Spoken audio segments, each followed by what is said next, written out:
खालिद, आखिर कौन है ये उमर खालिद जिसका नाम हमेशा रिद्धिमा शर्मा की जबान पर रहता है? पहले उमर खालिद की ये छोटी सी क्लिप देखिए। महात्मा गांधी है,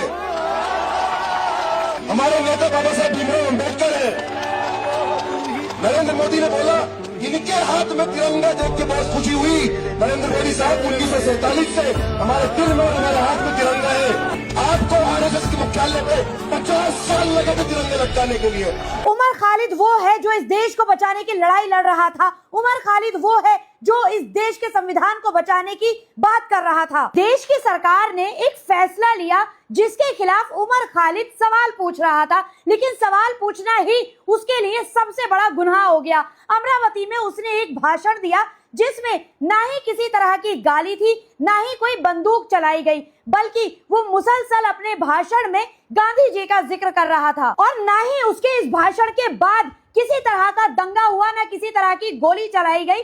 सिर्फ उसने अपनी राय रखी जिसका अधिकार उसे इस देश का संविधान देता है। 2014 के बाद कुछ ऐसा हुआ है कि अगर आप सरकार से सवाल पूछते हैं तो आप देशद्रोही कहलाते हैं, और अगर आप मुसलमान हैं और सरकार से सवाल पूछते हैं तब तो आप 100% देशद्रोही हैं। इसीलिए बीजेपी सरकार के पास बहाना था उमर खालिद को आतंकवादी साबित करना, और वो बहाना था उमर खालिद का मुसलमान होना। इस पार्टी को खूब आता है मुसलमानों को झूठे आरोप में फंसाना। इसीलिए जब एक मुसलमान लड़का लाखों लोगों की आवाज बन रहा था तो इन्होंने बड़ी ही चालाकी से उसकी आवाज को दबा दिया और उसे जेल में डाल दिया। बीजेपी और आरएसएस वाले मुसलमानों से वतन परस्ती का सबूत मांगते हैं, जिन्होंने खुद 50 साल तक अपने कार्यालय पर झंडा नहीं लहराया। इन्होंने हमेशा भगवा झंडे को प्रमोट किया। कितना दोगलापन हो रहा है इस देश में। वो उमर खालिद जो देश को जोड़ने की बात कर रहा था